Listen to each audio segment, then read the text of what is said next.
Muy buenas tardes. Roberto, por favor, gracias por acompañarnos un viernes más en esta sesión de conversación en la Fundación Juan March.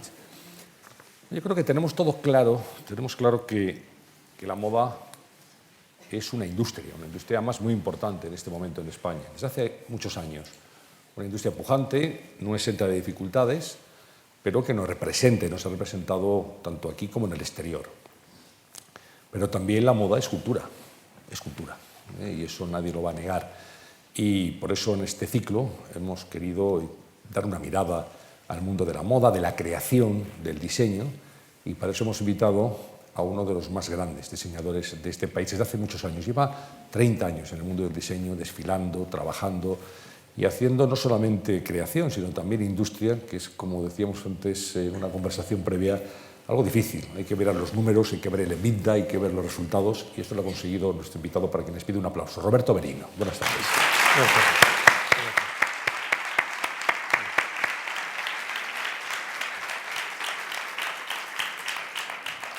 Bueno, sabes, Roberto, encantado de estar contigo una vez más. Hemos tenido algún encuentro en el pasado y siempre es un placer conversar contigo. Si yo tuviera que titular como periodista lo que es tu carrera, tu trayectoria, lo haría con una frase que tú mismo me has sugerido, que es el triunfo de la voluntad. Eso podría cerrar un resumen de lo que ha sido tu trayectoria profesional. Bueno, yo en primer lugar tengo que agradecerte a ti, darme la oportunidad de estar aquí con todos ustedes. Espero que sea grata esta charla como para hacerlos que se sientan bien y que puedan repetir en otro ámbito, ¿no? Porque al mismo tiempo a mí también me hace, bueno, mucha ilusión el poder transmitir a través de esta conversación un poco de lo que es la razón de ese triunfo de la voluntad. Efectivamente, me puede parecer una muy bonita manera de definir o de determinar el por qué ha sido posible que, yendo en contra de todo lo que podía ser lo razonable, yo sea capaz de estar hoy aquí. Sin duda una carrera, Roberto, llena de batallas ganadas en muchos casos. Ahí están los triunfos y el reconocimiento. En una batalla, no sé si perdida o por lo menos apurada, ¿no? Hombre, sí, yo creo que en la vida de una persona, después de tantos años, es inevitable el que hayas tenido momentos de fracasos, ¿no? De los cuales lo importante es aprender.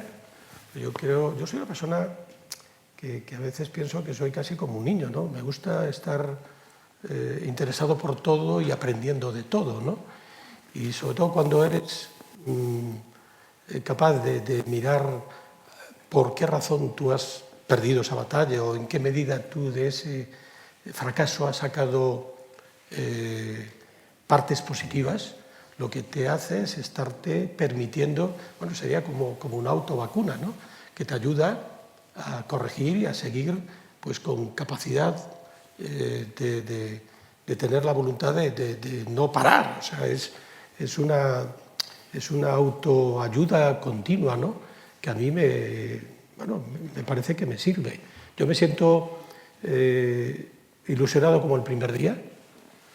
Me siento, a pesar de todos mis años, me siento muy joven. Creo que la juventud está en las ganas de querer hacer cosas, en el no tenerle miedo a nada y el de creer, además, que la capacidad de disfrutar de las cosas está precisamente en el sueño que tienes para poderlos poner en marcha, incluso mucho más que en la realización de los mismos o del objetivo alcanzado al final, ya sea con éxito o simplemente con empate, ¿no?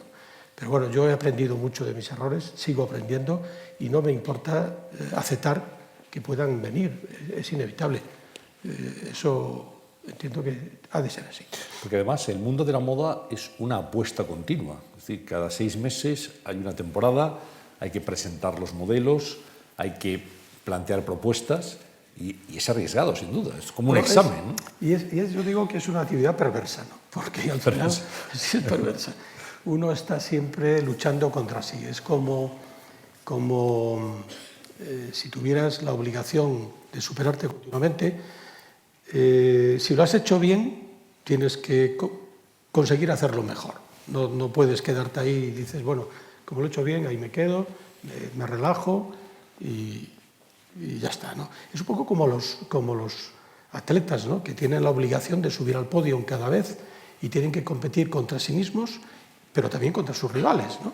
Y si tú no estás continuamente en la brecha día a día, entrenándote, haciendo los esfuerzos y todo aquello que sea necesario para ofrecer con tus aportaciones las soluciones que tú esperas ofrecer a tu público, a tus consumidores, que en definitiva es a los que te debes, bueno, pues al final igual no consigues ese podium que es tan imprescindible, casi diría yo, para seguir manteniéndote en la cresta de la ola, que es en definitiva lo que uno persigue. Yo soy perfeccionista por naturaleza, intento la búsqueda de la excelencia continuamente y tengo que reconocer que tengo una enorme suerte porque la actividad que desarrollo me apasiona, por lo tanto para mí no es ningún esfuerzo, aunque parezca que es mucho esfuerzo, que lo hago encantado y no tengo pereza y no tengo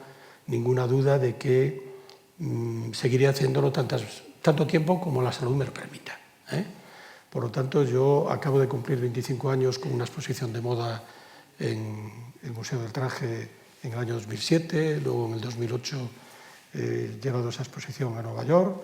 Ha sido realmente un acto de autoestima tremenda porque se vio claramente que había una enorme coherencia desde el principio hasta el final, que en definitiva es también algo que a mí me parece muy interesante de que así sea.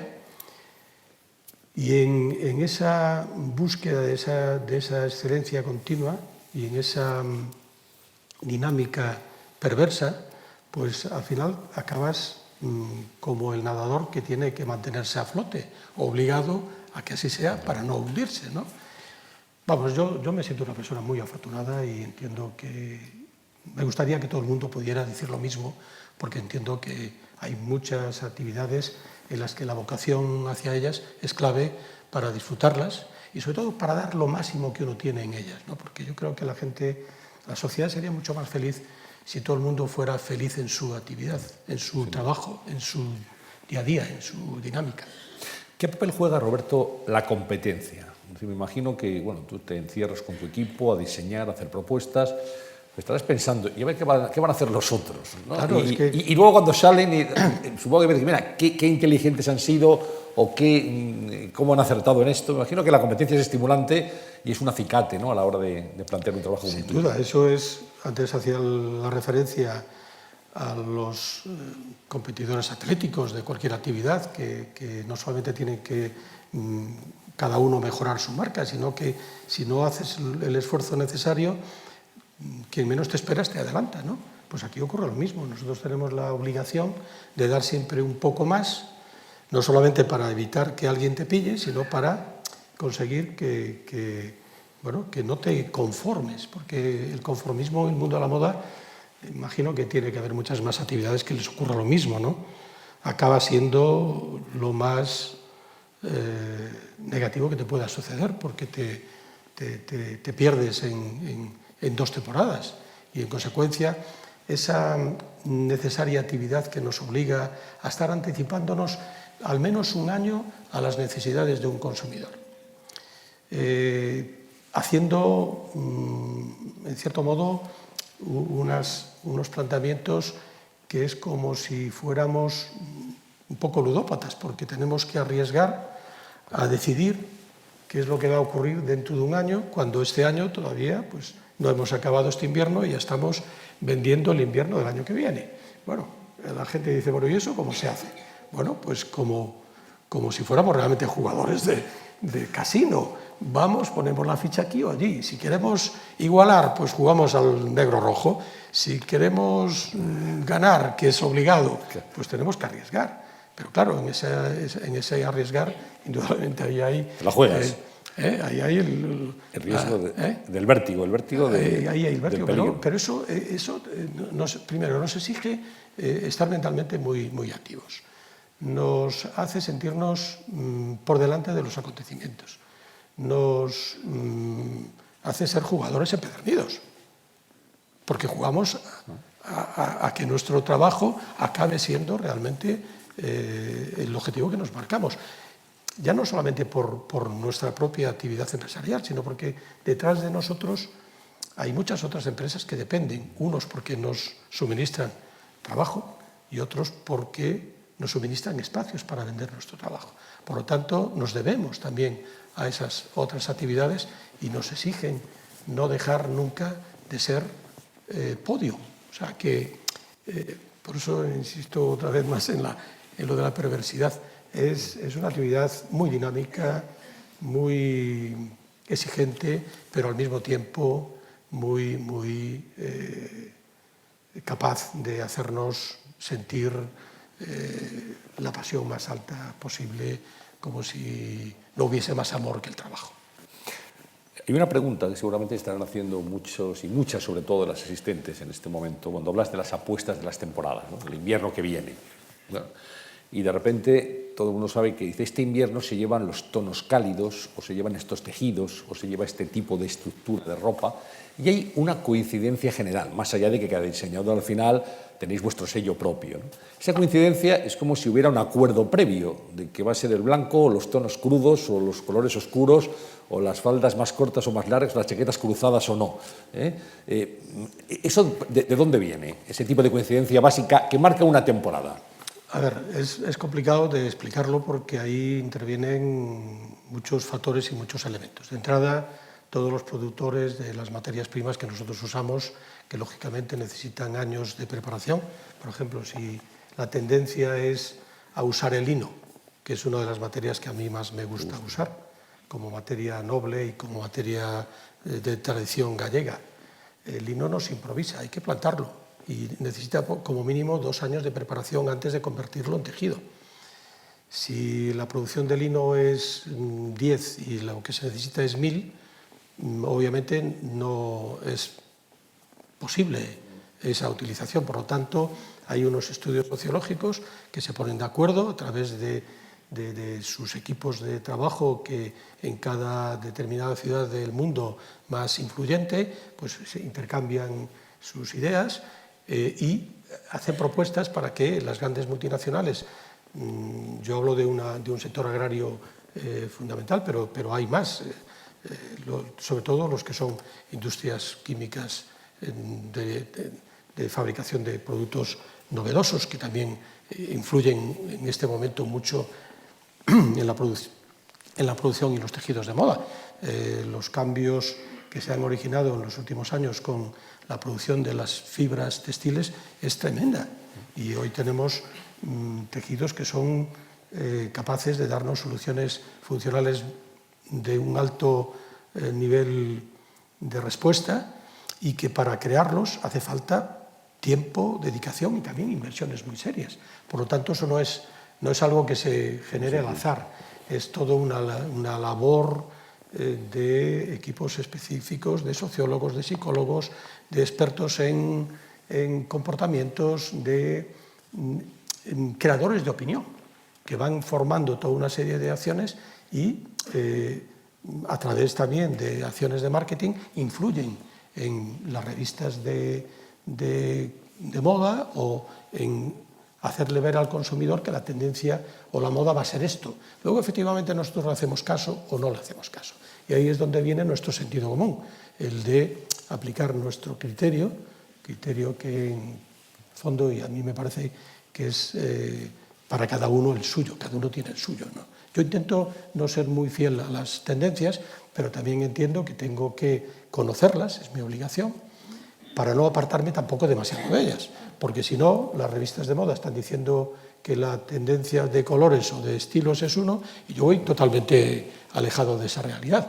Por lo tanto, no conectaría con la sociedad, ¿vale? Pero la forma de conectar con la sociedad realmente es siendo capaz de anticiparme a las necesidades de ese consumidor que sabe claramente que tiene que valorar que su coste o su gasto en estar guapo, en estar bien cada día, tiene que ser más bien una inversión y no un gasto. Cuando hablamos de moda, ¿qué es la moda? La moda es sociología también, es una de las modalidades de la sociología, pero Cuando vosotros planteáis la moda, habláis más en este momento ya de estilo de vida, de estar cómodo, de estar bien con uno mismo, ¿no? Planteáis un estilo más que otra cosa. Yo lo tengo muy claro y es por ahí por donde llevo todo mi desarrollo, porque entiendo que pretender ir a la moda en esa fórmula, en cierto modo esclava, ¿no? En donde si la sigues a rajatabla, nada más estar algo de moda, deja de estarlo, porque hay otra cosa que al día siguiente te la deja quedar en evidencia, pues eso es una dictadura y una esclavitud que yo no se la recomiendo a nadie. Por lo tanto, yo lo que busco es que las personas sepan qué es lo que les conviene, qué es lo que les permite sentirse bien con ellas mismas, qué es lo que les hace ser capaces de, cuando se miran al espejo, aceptarse como son, valorarse, buscar la manera de que no estén nunca prisioneras del temor ni del qué dirán, ni de qué tengo que llevar hoy para que me vean bien, sino ser capaz y estate convencido de que si te comportas de una manera ética, seguro que siempre vas a estar bien. Y en definitiva es un ejercicio inteligente, ¿no? El de saber mirarte, saber aceptarte, saber valorarte y buscar efectivamente todo aquello que de verdad te conviene para nunca ser esclavo de la moda. Evidentemente estamos dentro de un mundo, parece que yo estoy tirando piedras contra mi propio tejado, pero en el fondo lo que yo busco es ser fiel con un pensamiento que creo que es el que a mí me gustaría que sucediese si yo estuviera en el otro lado del estrado este, ¿no? Me gustaría verlo desde esa perspectiva, me gustaría que hubiese capacidad para aportarme la ilusión suficiente como para sentirme bien conmigo mismo y que la moda no se convirtiera en una dictadura. Digamos, cada cual tiene que descubrir su moda, su estilo. Su estilo. Su estilo personal. Uno tiene que anticiparse a esas necesidades, proponerlo, y uno tiene que sintonizar con la gente que piensa, que cree que tú le estás ofreciendo realmente aquello que le conviene por muchas razones. Primero, porque tú te preocupas realmente de las materias primas que le convienen. Segundo, porque tú intentas ofrecerle aquellos modelos que no disfrazan a nadie, sino que ponen en valor su interior, ¿vale? Tercero, porque si tú le das la máxima calidad posible al menor precio posible, ese consumidor está encontrando que está haciendo verdadera inversión y no un gasto de usar y tirar.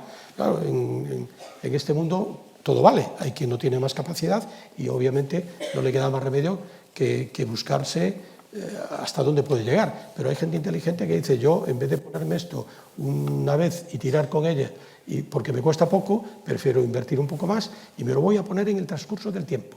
Por lo tanto, mi concepto de moda es un concepto de moda funcional e intemporal.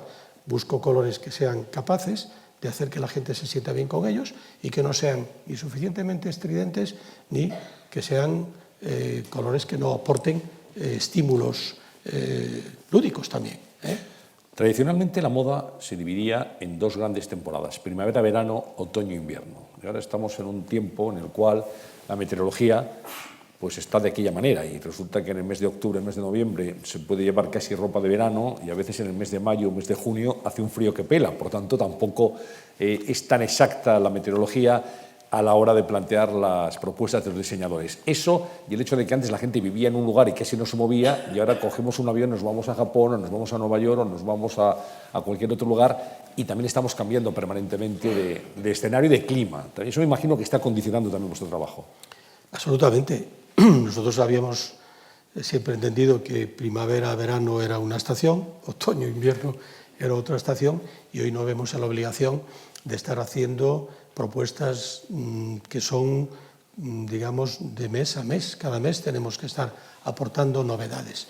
Novedades, efectivamente, en una situación que la climatología ha dejado de ser lo que era y que, además, no solamente eso, sino los usos o las necesidades sociales de la gente, en el sentido de que hoy se viaja muy fácilmente, se pasa en 10 horas o en 12 horas de un hemisferio a otro. Por lo tanto, el concepto de la temporalidad o del uso de determinadas piezas no tiene el mismo grado de racionalidad que tenía antes.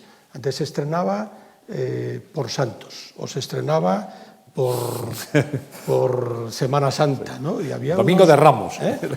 Había unas épocas que eran las épocas de estrenar.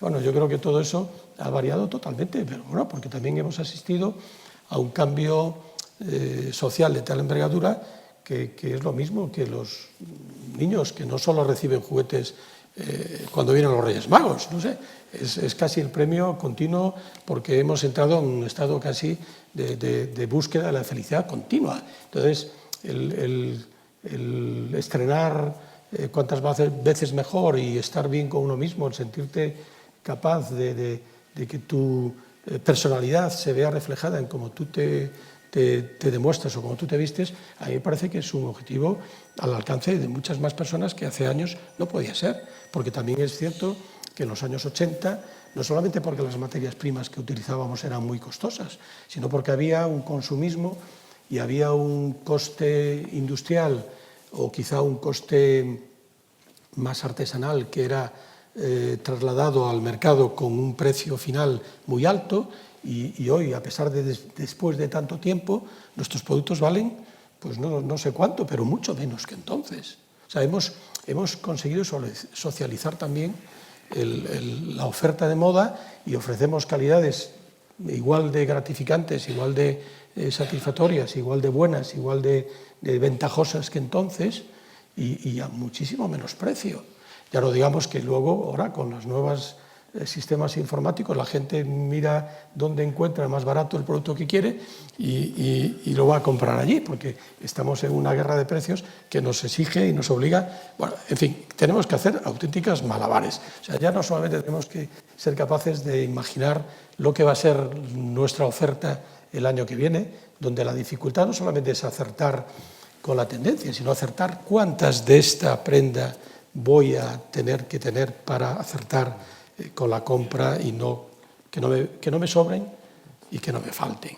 Entonces ya llega un momento donde empiezan a aparecer elementos casi científicos por un lado, de gurús por otro, de adivinos por otro. Tenemos nuestras meigas allí al lado.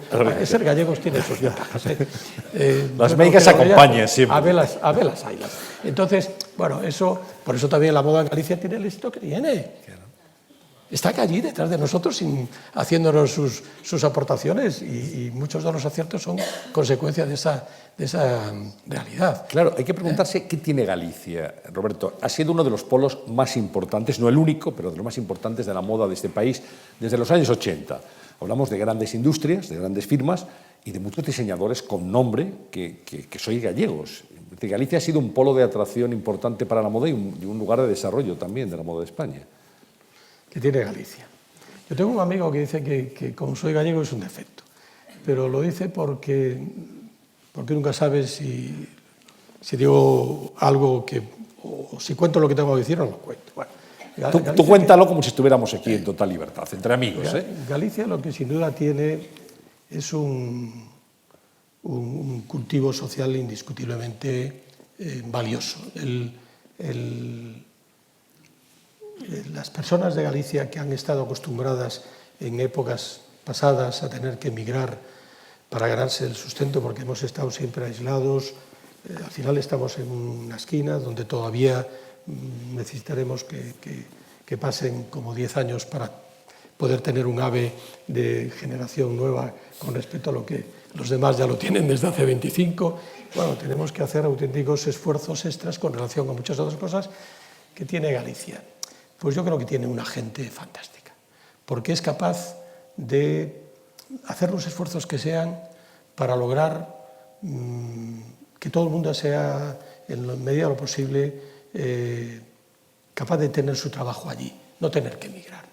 El cambio que se ha originado en nuestro entorno ha sido francamente notorio, si bien es cierto que en estos últimos años estamos afectados de una manera también igualmente trágica, ¿no? Pero yo creo que tiene gente muy generosa. A veces yo escucho a gente decir que en Galicia la gente es muy tacaña, que la gente es muy retraída, Yo creo que la gente en Galicia no ha sido nunca, diría, rica en nada, pero tampoco le ha faltado lo más esencial.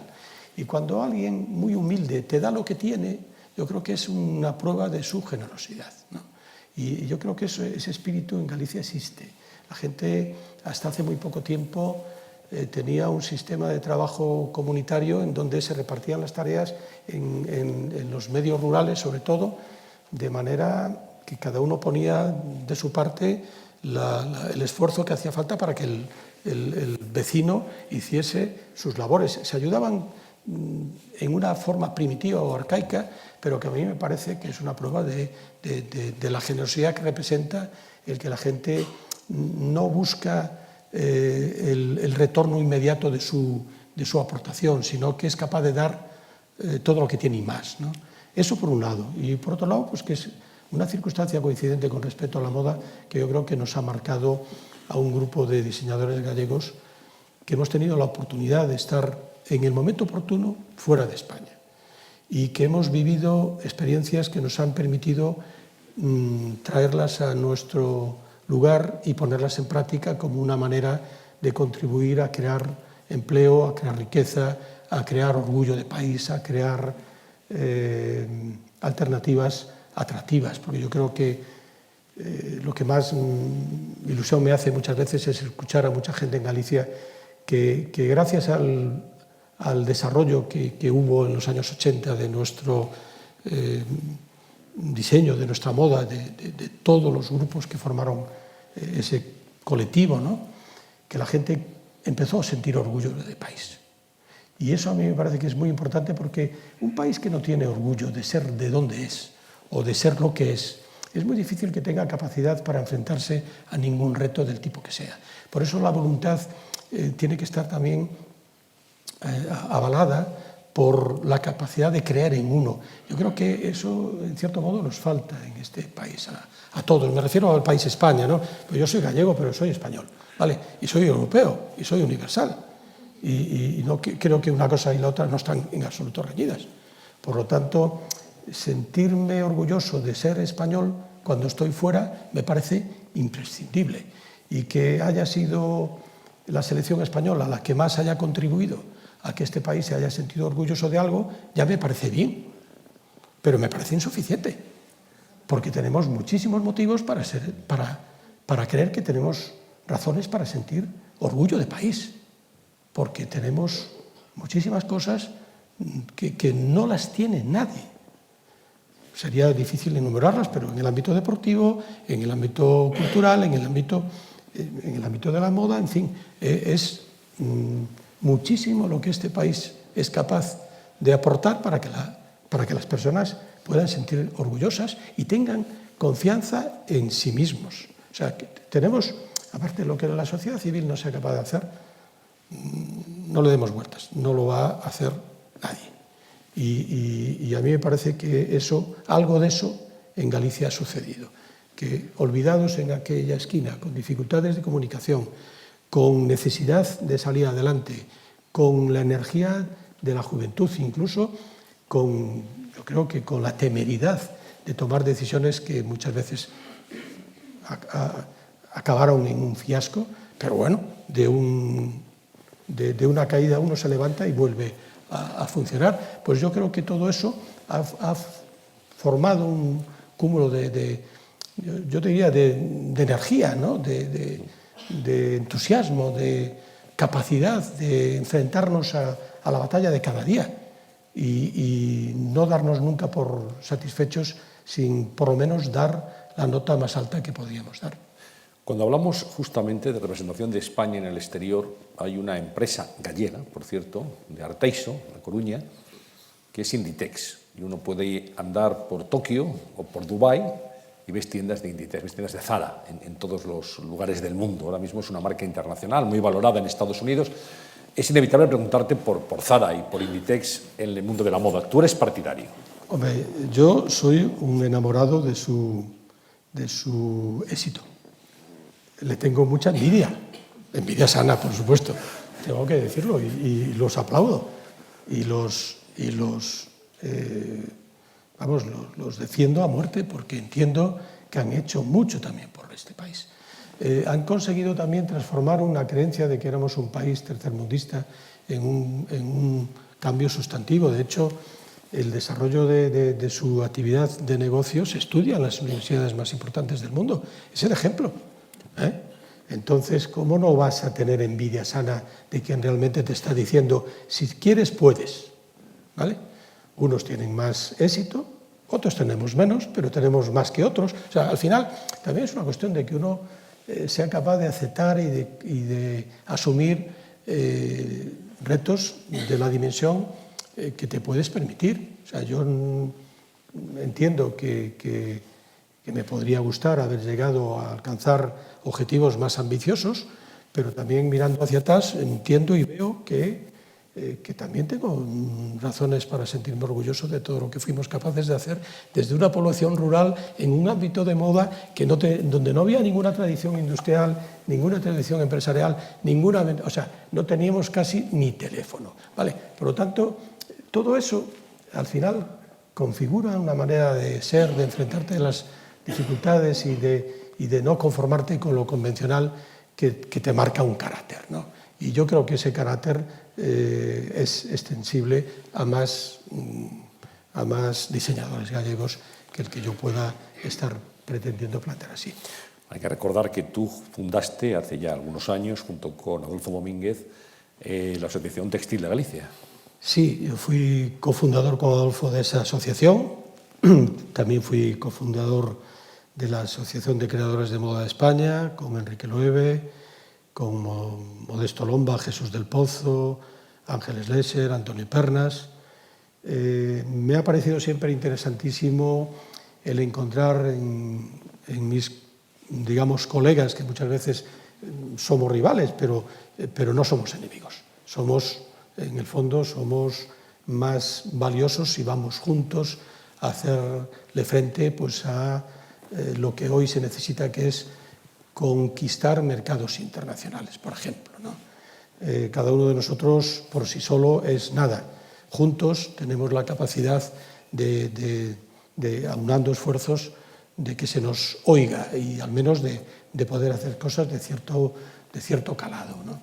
Y siempre me ha parecido muy interesante el que viésemos lo que nos une más que lo que nos separa, que también yo creo que es un defecto de nuestro país, que estamos siempre buscando la manera de fastidiar en lugar de la manera de construir, y por lo menos es una actitud que yo llevo como bandera también, porque creo en ello, ¿no? Y porque creo que la unión hace la fuerza. Bueno, llevas Galicia hasta en el nombre, sí. Roberto, porque si yo les digo a ustedes que hoy estamos hablando con Manuel Roberto Mariño Fernández, pues la gente dirá, ¿y con quién? Mande. Bueno, pues Manuel Roberto Mariño Fernández es Roberto Verino. Tú lo que has hecho es utilizar como apellido artístico tu propio lugar de nacimiento, Verín, en Ourense.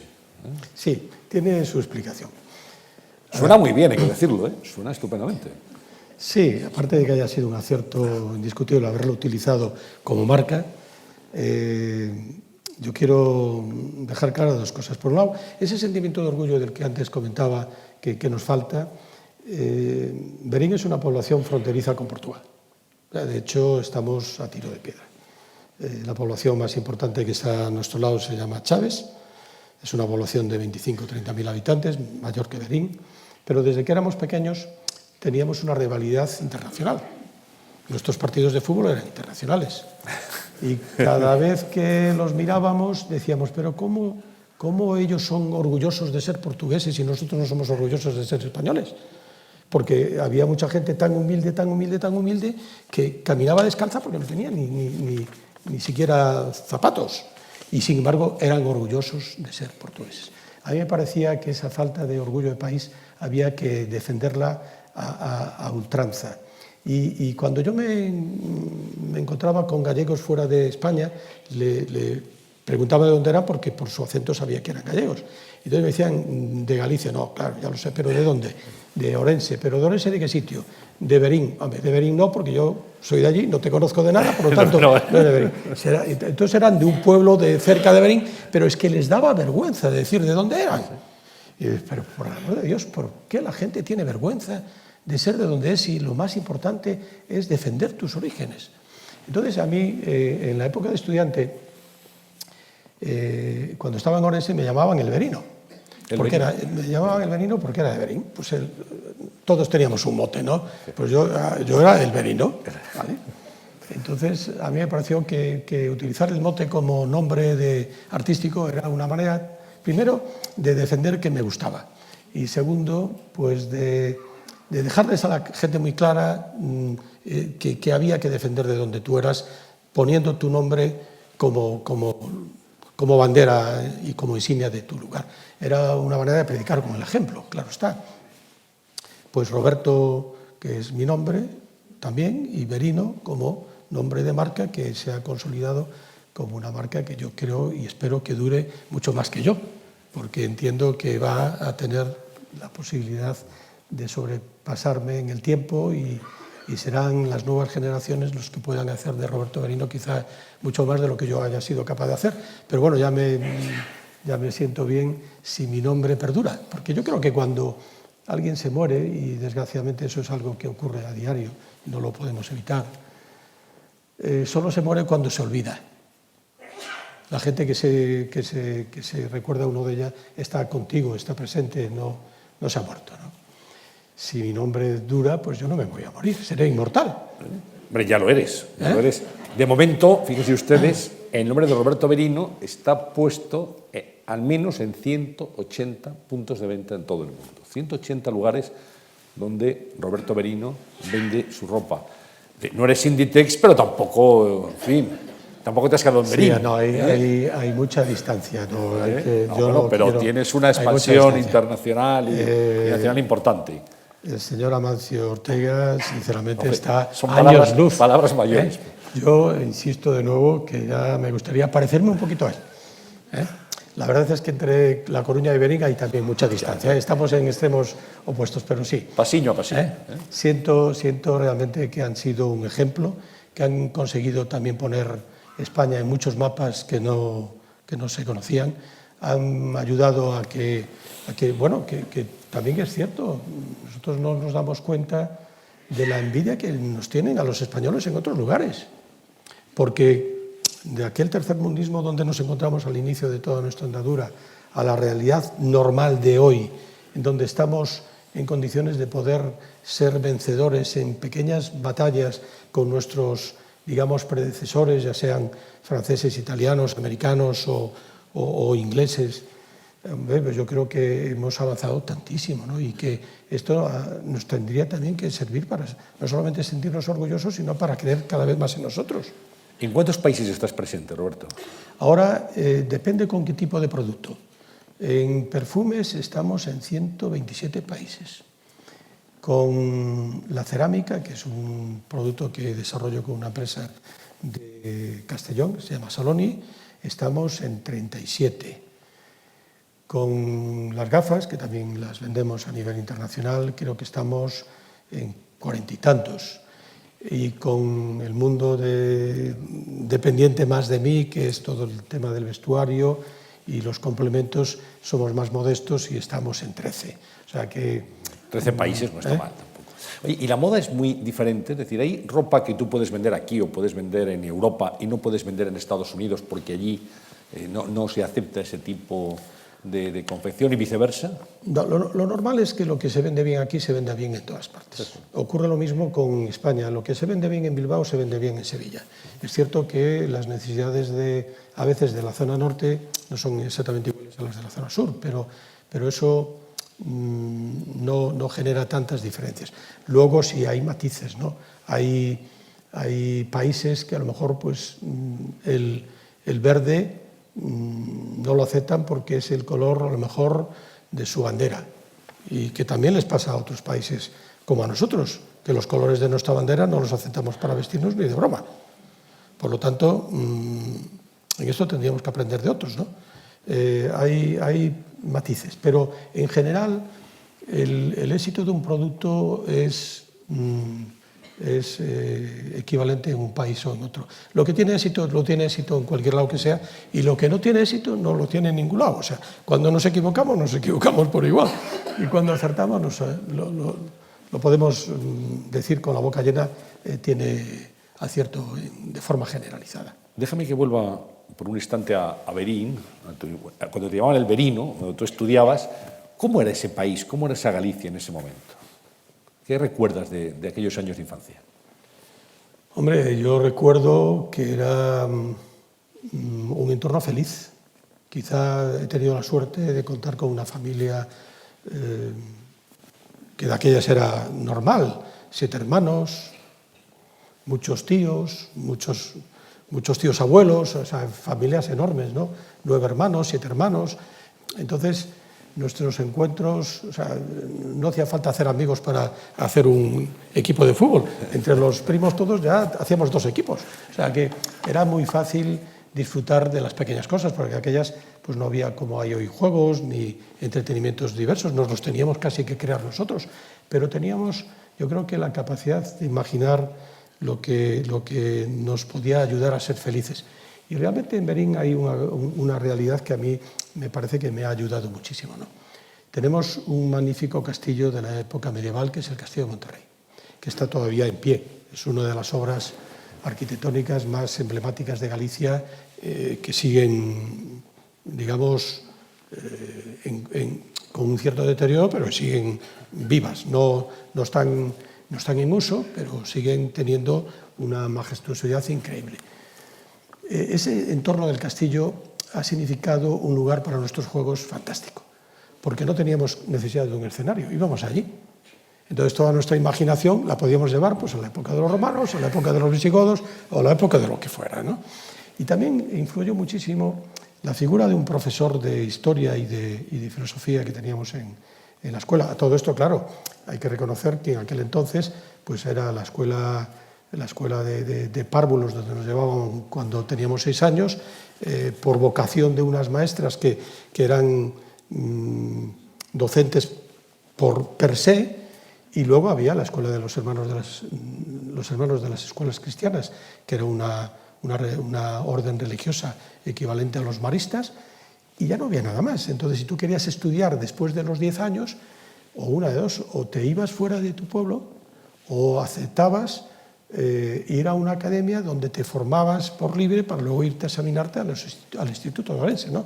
La suerte de coincidir también con un profesor que tenía muchos hijos y por las mismas circunstancias necesitaba formar una academia para darle clases a sus hijos y como consecuencia a los demás.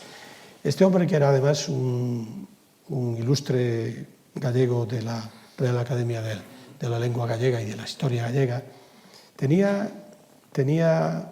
y tuvo en mí muchísima influencia porque él tenía el convencimiento de que Viriato era de Berín y lo explicaba muy bien. Él decía que en su tiempo aquello era la Lusitania, por lo tanto la historia, porque no pudiera ser cierto, ¿no? Decía que los nombres eran la derivación del latín del origen de las personas, ¿no? Entonces decía Viriatus, Inviria, Natus, porque antes que Berín el lugar se llamaba Viria, ¿no? Todavía nuestro escudo lo tiene. Entonces, Viriatus, Inviria, Natus, bueno, nos lo hizo creer con tanto convencimiento que nosotros nos sentimos guerreros indiscutibles en contra de todo aquello que sea vencer lo invencible. Yo creo que ahí está la voluntad, ¿no? Claro. Pero bueno, ese escenario del Castillo de Monterrey, esa seguridad de nuestro entorno, esas familias enormes felices que nos ayudaban a serlo, esa digamos situación geográfica bellísima que lo es, porque tiene un entorno donde uno tiene la capacidad de disfrutar no solamente con los cambios de estación, porque para mí la mayor capacidad de ilusionarme con los colores es el cambio de los colores, sobre todo en el otoño, ¿no? Simplemente paseando por el campo te das cuenta de la belleza de la naturaleza, de cómo tenemos que obligarnos a respetarla, de cómo nos aporta tanto más cuanto más la respetemos.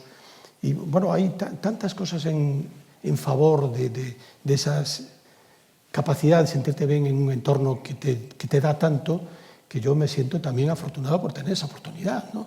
Y luego, tener a los portugueses al lado con los que no comulgábamos tanto como nos decían, porque nuestros libros decían que los portugueses eran inferiores a nosotros, pero ellos decían que, claro, muy superiores. Y lo demuestran, primero, con su orgullo, ¿eh? Y segundo, con esa capacidad de que cuando tienen una revolución, a los cañones de sus escopetas le ponen un clavel. No me digáis que no es maravilloso. ¿Eh? Pues ahí está. ¿Cómo llegas, Roberto, a París? Estudias Bellas Artes en París. Mira, en una familia, como antes decía, de tantos hermanos, teníamos que ser capaces de entender que a nuestros padres no los podíamos forzar hasta el éxtasis, porque era muy difícil mantener la educación de todos nosotros, además que éramos todos muy seguidos.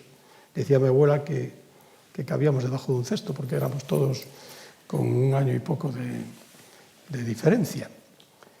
Entonces, estudiando 5 a la vez era muy difícil de que mis padres no tuvieran que hacer un esfuerzo y un sacrificio sobrehumano, ¿no? Y a mí me parecía que eso había que resolverlo intentando contribuir y colaborar en la búsqueda de ser eficiente en tus estudios. Yo intenté estudiar y cuando estuve en Orense pues conseguí de aquellas una beca para costarle lo menos posible, pero éramos 4 personas estudiando en Orense pues parando de pensión.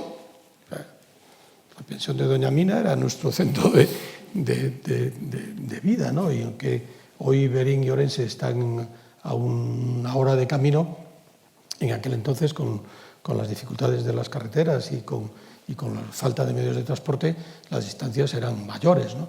Por lo tanto, cuando yo tuve la oportunidad de decir qué es lo que quería, yo tuve claro que tenía que buscarme la vida, que tenía que intentar desarrollar toda mi ambición, todos mis sueños, que quizá en ese escenario maravilloso del Castillo de Monterrey se habían desarrollado con muchísimo entusiasmo y con muchísima capacidad, y que todo eso lo tenía que llevar a la práctica en la ciudad que en aquel entonces era la clave del mundo, porque hoy puede que sea Nueva York más interesante para muchas personas que quieran o que estén en una situación parecida a la que yo tenía cuando tenía esos 17 años, pero en aquel entonces la ciudad era París y había que ir a París era, no sé, encontrarte con la gloria.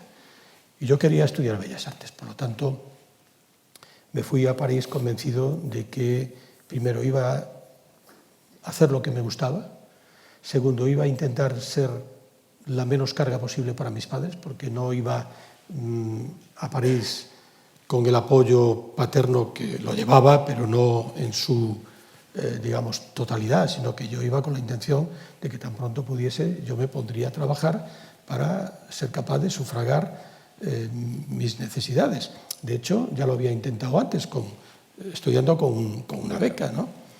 Y bueno, ese estímulo, ese afán por superarme y por ser la menos carga posible, a mí me hizo tener una firme voluntad, a pesar de que mi madre no quería bajo ningún concepto que me fuera de casa, pero mi padre pues, fue más tolerante conmigo y fue cómplice de que yo me pudiera marchar, ¿no? Porque además de aquellas teníamos que tener un permiso paterno para viajar y no era lo mismo la situación de entonces que la de ahora. Ahora la gente se va a estudiar fuera con el programa Erasmus o con todo muy documentado, muy resuelto, no solamente los recursos financieros, sino todo lo que tiene que ver con el ámbito de desarrollo de la formación. En aquel entonces nos teníamos que buscar la vida. Y claro, cuando yo llego a París y me empiezo a plantear que quiero estudiar Bellas Artes en una ciudad donde los españoles estaban acostumbrados a verlo solamente en el ámbito de los emigrantes para hacer trabajos de cualquier clase, aquello fue muy complicado y muy difícil. Y me exigió pues, buscarme una academia para empezar y me exigió realmente seguir haciendo esfuerzos de mucho calado. Pero gracias a ello, que también reconozco que ha sido una circunstancia muy afortunada de encontrarme en ese momento en París donde estaban pasando muchas cosas, ¿no? Lo más trascendente para mí es que en la búsqueda de ese trabajo yo me encontré con una empresa de moda. Yo no conocía para nada la actividad, tengo que reconocerlo, yo no sabía de moda más que lo que significaba vestirme, que en aquel entonces era todo muy sencillo, incluso yo heredaba la ropa de mis hermanos mayores, como le ha pasado a mucha gente. Y éramos felices igual, no pasaba nada. Le daban las vueltas a las chaquetas para que lo que era el forro se convirtiera en el exterior y bueno, parecía nuevo, o sea, que estaba felicísimos que éramos, ¿no? Aquel encuentro con una empresa de moda donde yo aprendo el oficio y donde yo me encuentro con que hay actividades que desconocía por completo, pero que a mí me satisfacían totalmente porque podía ser capaz de lograr que mis sueños fuesen realidad. Aquello a mí me dio la vida. De ese primer paso del aprendizaje, de la posibilidad de conocer y de trabajar en un entorno estimulante, de un entorno creativo, en un entorno que veía el mundo con otra posición que no nosotros, que le teníamos miedo prácticamente a todo, pues aquello me dio muchísimas ventajas y me ayudó primero a convencer a la empresa francesa de que, puesto que en España había muchísimas dificultades para poder ser capaces de comprar productos de moda de ese nivel a precios razonables, porque las fronteras tenían unos costes de arancelarios tremendos, pues yo conseguí que me ayudasen a poder poner en marcha lo que ellos tenían allí, hacerlo en mi pueblo natal. A mí me parecía que yo tenía que hacer algo por mi pueblo y eso se conseguía pues, intentando desarrollar toda una actividad empresarial que tenía mucho que ver con lo que yo estaba haciendo allí, apadrinado y con la ventaja de tener a mis, digamos,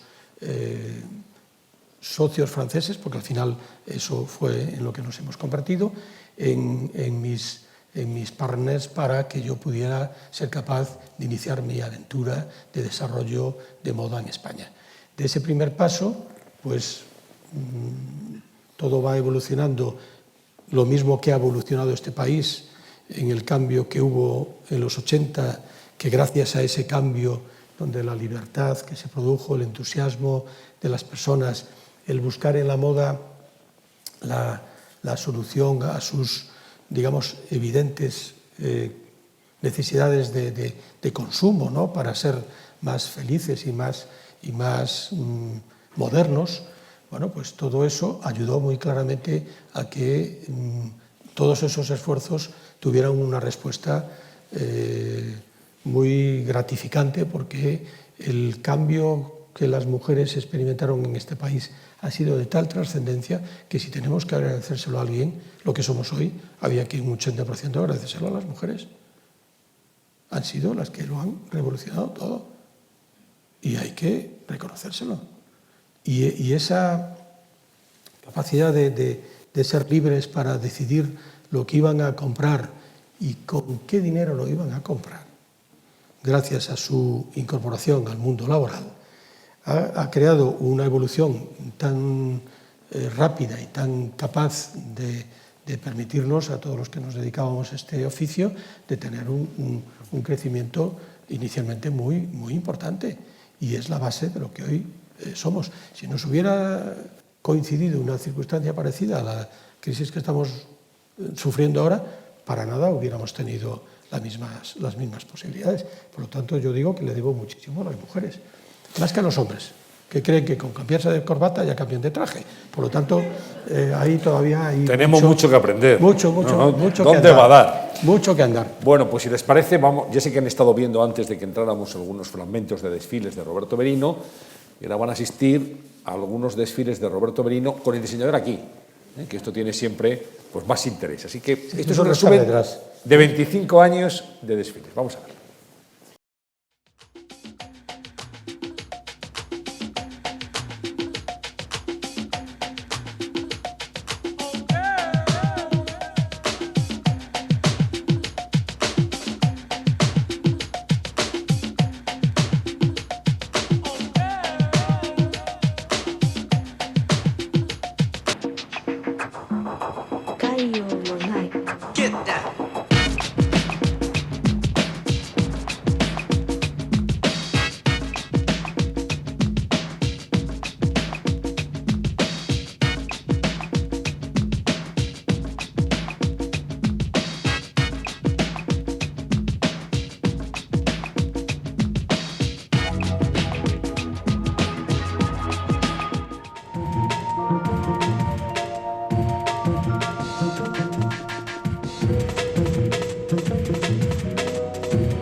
fragmento de desfiles de Roberto Merino. Ustedes ven aquí los diseños, los modelos, el desfile, pero detrás de eso hay mucho trabajo previo y muchos nervios también, ¿verdad, Roberto? Sin duda. Y lo sigue habiendo, ¿eh? Cada desfile ahora tienes es un Cibeles, estreno. El 14 de febrero desfilas en Cibeles. En Cibeles otra vez, sí, y es que claro, es también una puesta en escena que no hay ensayos, es prueba-error. En consecuencia, por mucho que uno crea que sabe mucho, es que no sabe tanto como para no tener en cuenta que, bueno, que pueden suceder cosas, y suceden, ¿eh? En una ocasión pues nos hemos quedado sin luces porque se había fundido los plomos, entonces había que decidir, ¿se desfila a media luz o no se desfila? Pues la gente que estaba allí no se podía ir sin ver al menos o imaginar lo que había, pues hubo que hacerlo, ¿no? Siempre pueden ocurrir anécdotas muy curiosas, ¿no? Contigo tienes un equipo de 20 personas diseñando. Sí, en el área del diseño son 20 personas, en lo que tiene que ver con la gestión de todo lo que es la empresa, pues en España somos 450 personas. Una empresa importante. Directas, o sea, que están en nómina. Sí, sí. Más luego los empleos indirectos. Claro, que como comprenderéis, la excelencia la tiene que estar uno buscando continuamente, porque llegar a final de mes es muy exigente, ¿no? Y eso es clave, ¿no? ¿Qué importancia tienen, Roberto, las modelos en la vida de un diseñador y en la presentación de sus propuestas de moda? Yo diría que muchísima, ¿no? La influencia de las modelos prestigiosas y las modelos que interpretan tu ropa de forma maravillosa, como lo han estado haciendo durante tanto tiempo, son claves para que se llegue al alma de la gente, se llegue a lo que a mí me gusta muchas veces decir, que mi trabajo consiste en sorprender, en emocionar y en seducir. Y su interpretación es fundamental. Sorprender, emocionar y seducir. Es una meta difícil, es una barrera muy alta. Es una trilogía indiscutible. Y así que hay que hacerlo cada 6 meses. Vamos a ver otro resumen. Es un compendio de algunos de tus desfiles entre los años 2010 y 2013. Dance with me to the moonbeams. Step, step, I'll change direction. Over and over again. Dance with me while the stars sing. We'll spin around, around. Around we'll go and then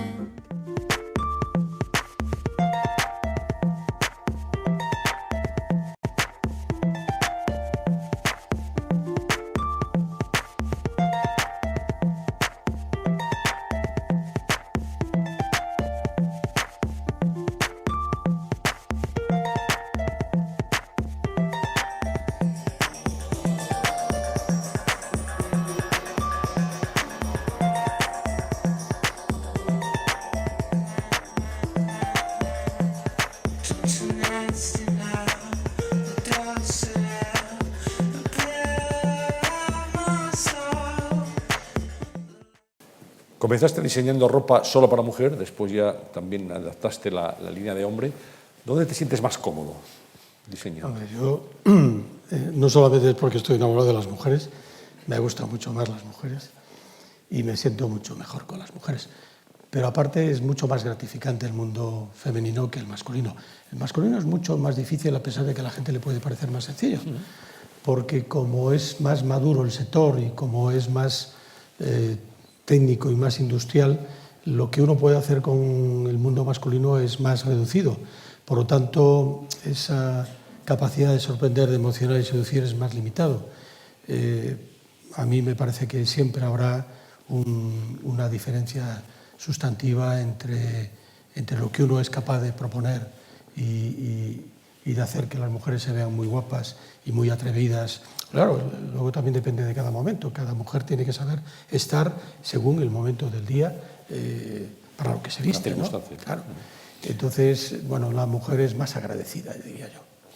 El mundo de los perfumes, de las colonias, todos los diseñadores tenéis ahora vuestro agua de colonia, vuestro perfume, tú hace ya muchos años, y con gran éxito, por cierto, algunos de ellos, estás en muchísimos países.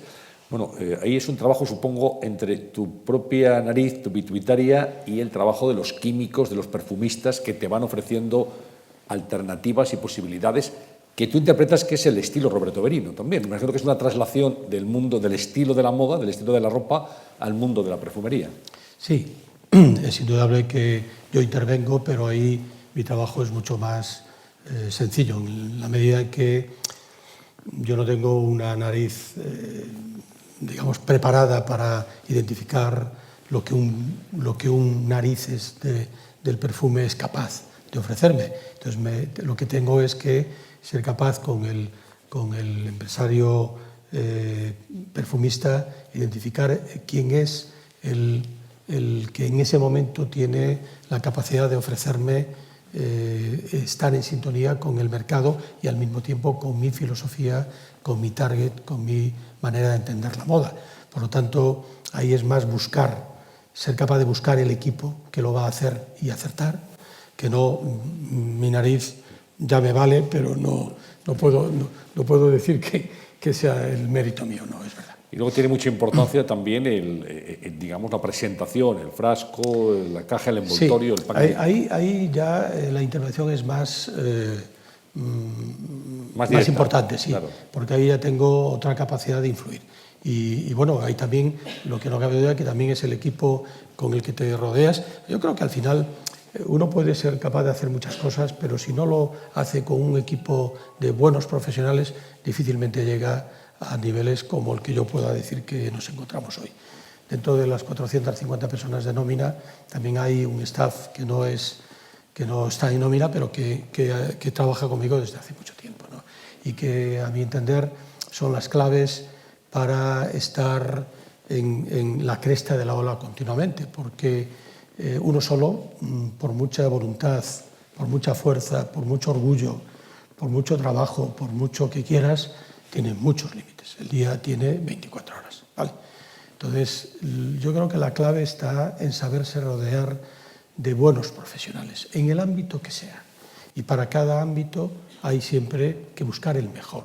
Si eres capaz de ceder esas parcelas de egos y de acciones, bueno, pues tú puedes lograr hacer un equipo brillante. Y yo creo que he tenido también esa suerte, que a veces es voluntad de conseguirlos, pero a veces también es suerte de encontrarlos. Bueno, se preguntarán qué se va a llevar en la temporada primavera-verano 2014. Algún día terminará el invierno en el que estamos, ¿verdad? Y ya veremos una ropa distinta en las calles. Vamos a ver la propuesta de Roberto Berino para los meses que vienen de primavera y verano.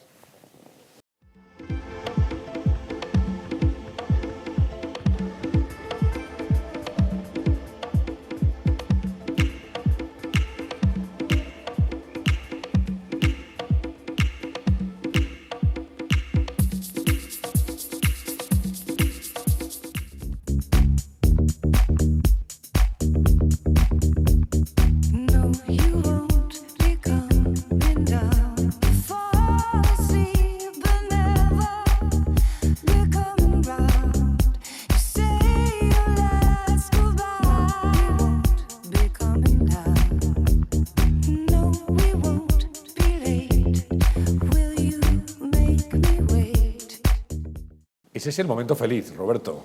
Después del desfile, cuando las modelos y los modelos van a buscar al diseñador y salen a recibir los aplausos del público. Lo paga todo, os lo puedo garantizar. En ese momento se te olvida todo, lo paga todo. Es mágico porque realmente ahí sientes el cariño que la gente te tiene, lo felices que están las modelos y los modelos con lo que le has ofrecido para vestirse, y ahí es donde sientes que empatizas con mucha gente que sin duda ninguna no la conoces, pero que es la destinataria de luego todo ese trabajo, que cuando llega el momento de la verdad lo que tú quieres es que sirva para algo, ¿no? Y entonces que lo puedas, que puedas entender que va a ser factible, que sea cierto, es muy gratificante, sin duda. Hablando de las modelos, sobre todo de las top models, de las más conocidas, una gran modelo de estas muy famosas y tal, ¿puede fagocitar la colección de un diseñador? ¿Puede convertirse en protagonista o no? Hombre, sin duda ninguna esa situación se puede dar porque hay muchos medios de comunicación que le dan más importancia al ámbito en el que, bueno, incluso a lo que es el front row del desfile que al desfile mismo, ¿no? Pero yo siempre he creído y he querido entender que lo importante es que esa figura, por muy valiosa que sea, que esté disfrutando con lo que se pone y que lo interprete bien, porque entonces lo que nos está haciendo es ponernos en valor todo ese trabajo y ya me gustaría tener recursos para tener las mejores top models, aunque pudiera correr el riesgo de que eso sucediera.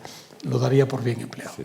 Me hace gracia y me sorprende además que interprete bien la ropa, que interprete, porque ese es su papel realmente. Claro, claro, ellas son actrices de ese momento. De hecho, hemos pasado de que las figuras míticas de la sociedad en general fueran las actrices y los actores de las grandes películas de Hollywood a que se convirtieran las modelos en esos personajes a imitar, ¿no?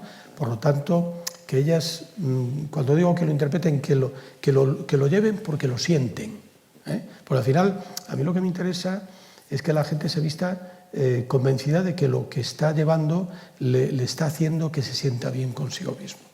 Ese salir de casa, mirarse al espejo, entender que lo que van a ver los demás, porque te estás viendo tú en ese reflejo, es lo que tú quieres que vean, te da una seguridad, te da unas ventajas de energía positiva que sin duda ninguna es lo que genera ese trasfondo de empezar a ser feliz en el día a día simplemente con vestirte de acuerdo con lo que tú sientes. Yo creo que es el ejercicio y el oficio de un diseñador.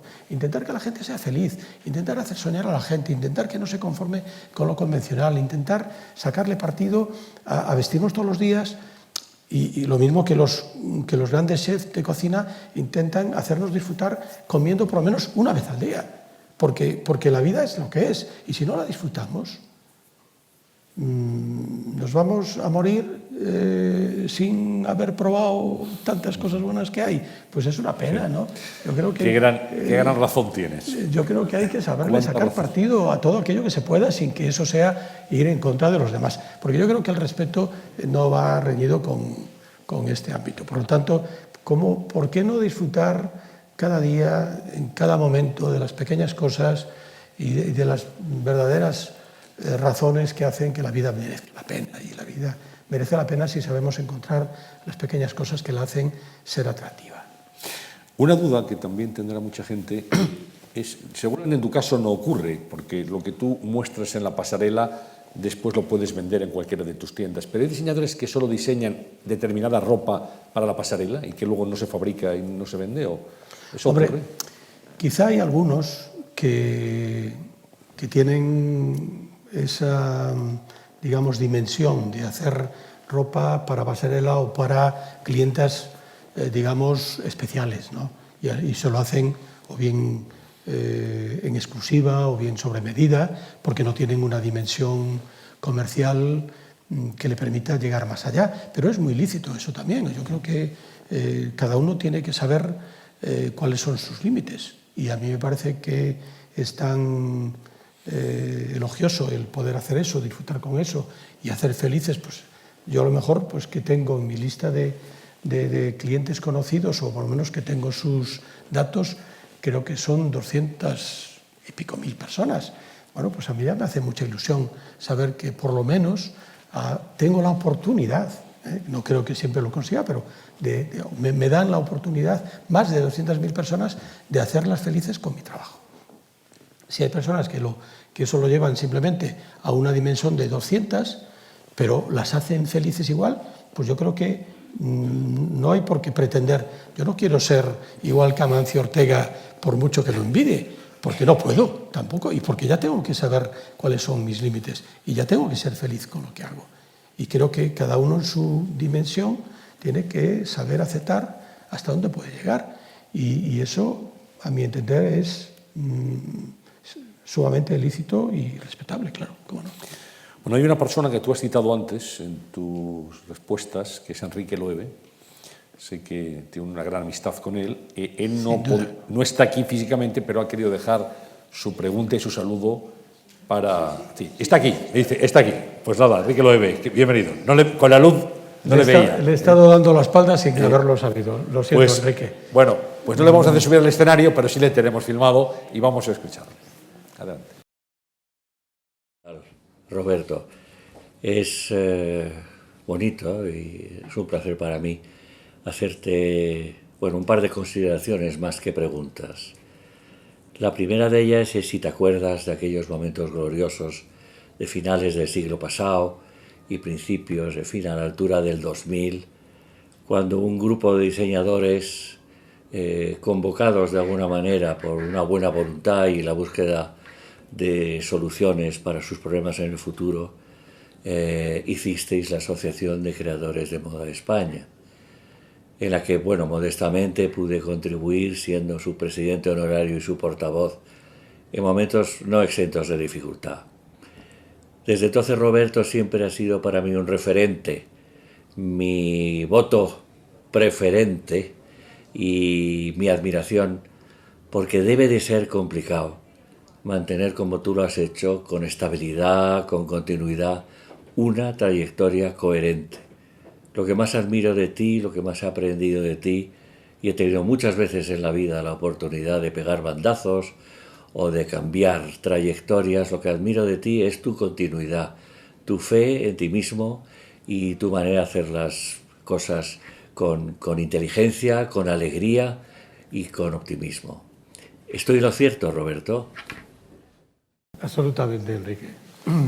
Absolutamente. No te decía porque te estaba dando la espalda, pero realmente no solo de cómo no me voy a acordar, sino que tú has sido algo más que el presidente de honor y algo más que el portavoz.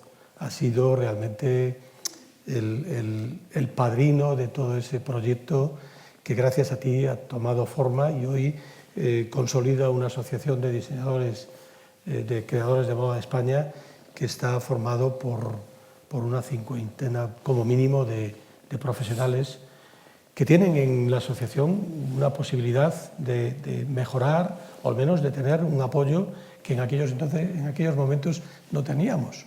Pero yo no sé si lo llegué a decir hoy aquí, yo creo que la unión hace la fuerza y que juntos siempre tendremos más oportunidades que por separado. Y que, por supuesto, hay más cosas que nos unen que nos separan.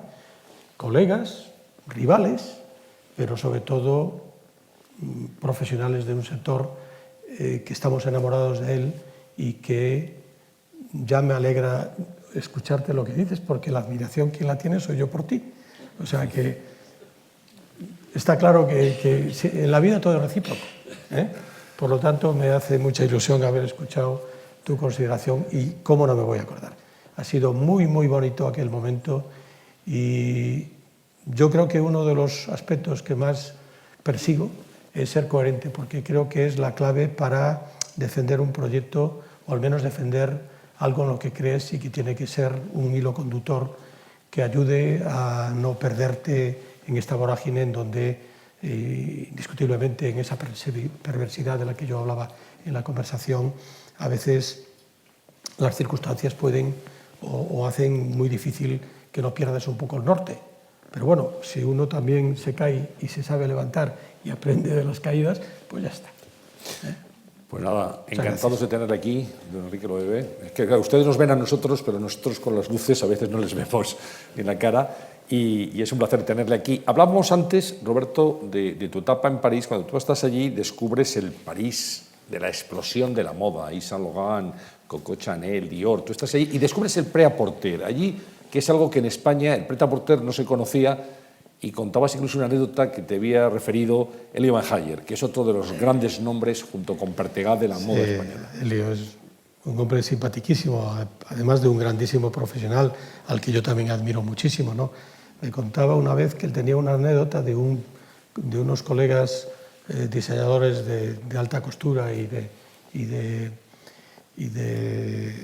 lo que en aquel entonces era la moda que se hacía en España, que estaban muy preocupados porque habían venido de París y se habían enterado de que había una máquina que se llamaba Petra Porter, y que no había nada que hacer porque por un lado entraba y por otro salía la ropa ya hecha. Entonces que no había nada que hacer, que había que rendirse a ese mítico proyecto francés y que había que cambiar de oficio.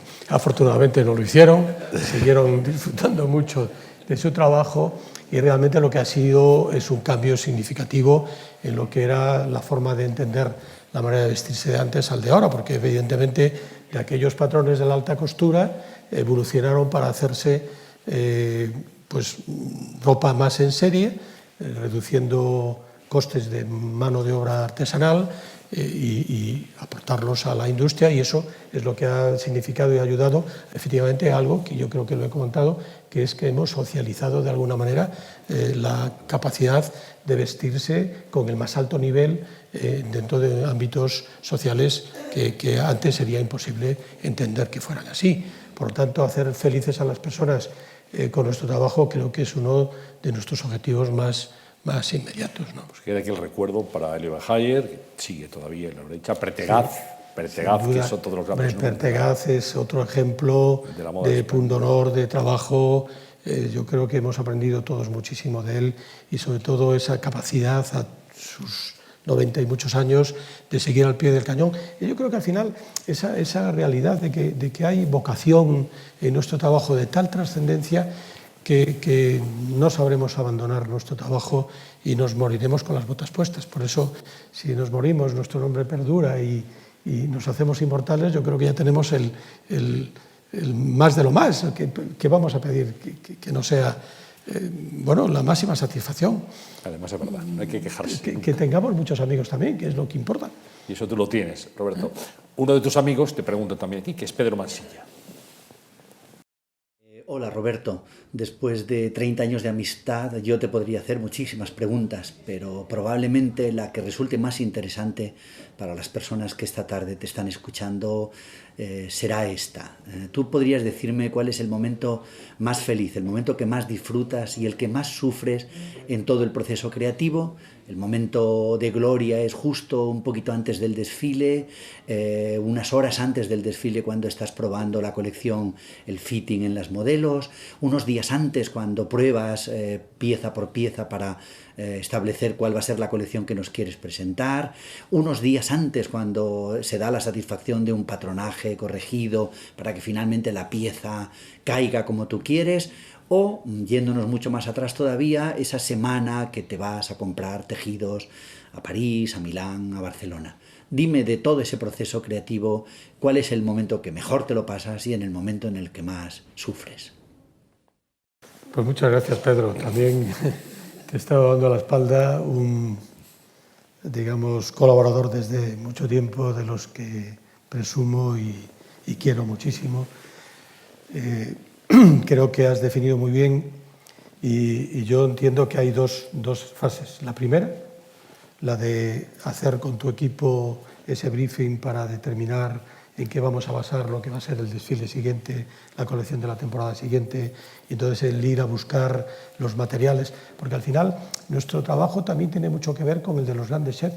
Para hacer una comida tenemos que buscar los elementos con los cuales poderlo hacer, y eso es muy gratificante, porque esa sensibilidad de encontrar el color, la materia, la caída, es el sueño. Yo creo que es como cuando uno tiene un viaje en mente y la preparación de ese viaje puede resultar mucho más gratificante que la consecución del mismo, porque es en ese soñamiento que uno hace de todo lo que va a hacer cuando más capacidad de disfrute uno tiene.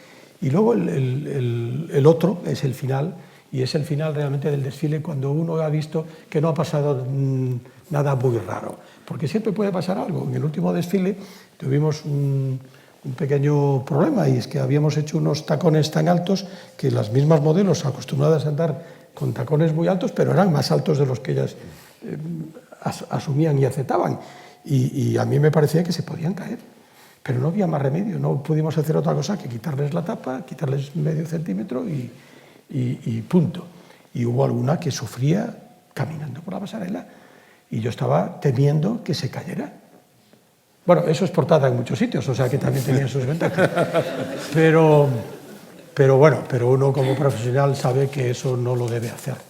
Y de ese error pues he aprendido a no hacer tacones más altos de 13 centímetros, porque ellos eran 15, o sea que era una barbaridad. Contaba un hecho que creo que fue cuando te conocí en el Museo del Ferrocarril, en Cibeles, en los primeros, cuando iba a empezar nuestro desfile, se fundieron los plomos y nos quedamos sin luz. Había que tomar una decisión. ¿Salimos o no salimos? La gente estaba toda esperando. Había que salir, aunque solo se viese en semi-penumbra, ¿no? Bueno, pues el riesgo a que pase algo en un desfile lo tienes y el miedo escénico lo tienes y la preocupación también de cómo la gente percibe lo que has hecho lo tienes. Por mucho que tú creas que tienes mucho conocimiento y que tienes mucho rodaje, no es verdad. Cada vez es un estreno y cada vez es como si fuera la primera vez. Que por otro lado es muy motivador, porque cuando es la primera vez de cada cosa es cuando más se disfruta. Por lo tanto, yo tengo esa suerte, puedo seguir disfrutando cada desfile. O sea que todas son ventajas. Yo creo que esa es la actitud de Viriato, que la tengo implicada. De tu paisano, claro, Viriato. Y que lo sepa todo el mundo. Viriato sin Virianatus, no hay discusión. No se quejarán de que siempre se aprende algo. Bueno, estamos terminando. Yo quería, antes de pedirte algo que hacemos con todos los invitados, que son las propuestas, a tu juicio, que pueden mejorar esta sociedad, hablar de tu faceta de enólogo y de viticultor. Bueno, Terra do Gargalo, que es un vino excelente. Sé que te gusta vivir, y lo has demostrado en esta conversación, los pequeños placeres de cada día, las cosas sencillas, aquello que nos hace pues, un poquito mejores y un poquito también más atractiva la vida. Y el vino forma parte de ese ritual. Y te has dedicado desde hace muchos años al vino, y además de una manera seria y haciendo, como decía, unos vinos muy interesantes y muy reconocidos en Galicia. Bueno, 15 años acaba de hacer que iniciamos nuestra andadura vitivinícola. Yo no soy enólogo, no. A lo sumo soy viticultor, en el sentido de que me he permitido, conjuntamente con mi familia, desarrollar una actividad que tiene mucho que ver con eso, con amar la naturaleza, con defenderla, con buscar aquellos elementos que en la vida te pueden generar pues, muchos placeres y sobre todo muchos amigos. Porque si algo tiene el vino de verdad es que no sirve para bebértelo solo, es para compartirlo con los amigos. Y yo he querido demostrar en esa faceta que yo no soy viticultor por ninguna ambición económica, sino todo lo contrario. Estoy haciendo ahí un esfuerzo titánico por demostrar que en un entorno vitivinícola como es el de Monterrey, que era muy desconocido, pero que ya en época de romanos o los mismos franceses descubrían sorprendidos que había un magnífico vino, había que apostar por la búsqueda de la excelencia en esa faceta que sin duda ninguna podría hacer también que mucha gente pudiera desarrollar su actividad profesional en ese ámbito, sobre todo que se sintieran orgullosos y felices de poder tener una actividad que les podría permitir que cambiase algo que a mí me parecía siempre muy, muy triste, ¿no? Y es que en el mundo rural la gente nunca se sentía querida ni parecía que había como una falta de autoestima tremenda, ya que el trabajo del campo se despreciaba, ¿no? Era como lo peor de lo peor. Y yo decía, pero por el amor de Dios, si se trabaja a plena naturaleza, disfrutando cuando hace buen tiempo de todo lo que hay que disfrutar, esto tendría que ser motivador, ¿no? Por lo tanto, ¿qué le faltaba? Le faltaba el orgullo de hacer un producto que fuera capaz de que la gente sintiera ese orgullo, de que pudiera presumir, de que la gente se lo valorara, de que pudieran decir, estamos haciendo algo que solo nosotros somos capaces de hacerlo. Hace 15 años eran 4 bodegas que había en la zona de Monterrey, hoy hay 25. y con un enorme éxito, lo que quiere decir que ese esfuerzo de poner en valor esa denominación de origen, que es la denominación de origen Monterrey, yo creo que ha servido para algo. Y a mí yo me siento muy ilusionado porque además estamos haciendo un producto que realmente es magnífico. Los expertos están diciendo que tenemos uno de los mejores vinos blancos de España y, por lo tanto, de los mejores vinos blancos del mundo, porque los vinos blancos españoles y sobre todo los gallegos no tienen a nivel cualitativo comparación en el mundo entero, ¿no? Y eso para mí es un motivo más de satisfacción, porque es una muestra también de cómo yo me implico con lo que me afecta, pues, efectivamente, porque yo no soy viticultor ni en La Rioja, ni en la Ribera, no, soy viticultor en mi tierra porque quiero defender lo que es posible defender de allí, con la intención de demostrar que la fuerza de la voluntad y la teoría de las 3 Cs tiene validez, ¿no? Por lo tanto, Terra do Gargalo hoy se ha convertido ya efectivamente en un proyecto consolidado, con unos magníficos productos que están reconocidísimos, insisto, y con un mercado a futuro tremendo, porque los recursos son pequeños y uno no puede hacer muchos esfuerzos, pero bueno, gracias a tantos y tantos amigos, la verdad es que estoy consiguiendo que me reconozcan esa otra faceta, ¿no? De la que yo, la verdad, la disfruto más que la moda. Que la disfruto, porque es que el vino te da muchas ventajas en ese sentido. Te hace disfrutar con los amigos y te pone contento, ¿cómo no? Claro. Bueno, pues antes de brindar con Terra do Gargalo, Roberto, yo te planteo, como a todos los invitados que pasan por esta serie de conversaciones en la Fundación, una pregunta o una propuesta. Que nos dejes lo que son, a tu juicio, 3 propuestas, 3 planteamientos que tú crees que son necesarios para mejorar esta sociedad.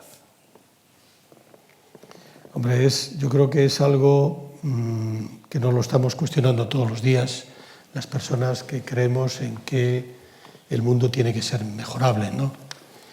Y yo empezaría diciendo, efectivamente, que hay un bien indiscutible y que es conseguir la paz mundial de las naciones como un objetivo clave para lograr que no vuelva a suceder lo que hace 100 años estaba siendo una triste realidad, que era esa Primera Guerra Mundial, que luego siguió con una segunda y que ha dejado tantos referentes de tragedias vivas, ¿no? Y que para evitar que eso se volviera a producir, pues sin duda ninguna se crearon instituciones como puede ser la ONU, donde se han firmado solemnemente que se iban a defender los derechos humanos, ¿no? Y sin embargo esa realidad no se produce, porque estamos asistiendo estos días a ver el genocidio que está sucediendo, sin ir más lejos, ahora mismo en Siria, ¿no? Donde se están demostrando el que los derechos humanos no existen, y esa solemne defensa de esos derechos humanos no se hace ¿por qué? Por falta de capacidad, por falta de recursos o por un problema realmente de justicia, ¿no? Lamentablemente esa realidad ahí nos está, yo creo que haciendo poner los pelos de gallina a todos, ¿no? La segunda propuesta. A ver, hay también otro aspecto que es algo que nos está sucediendo en el día a día y que a mí también me parece muy lamentable, y que está vinculado un poco al ser humano, ¿no? Que es la capacidad que tiene el ser humano de, cuando puede y tiene ocasión, de que se haga de forma ilícita con recursos que muchas veces son recursos públicos, ¿no?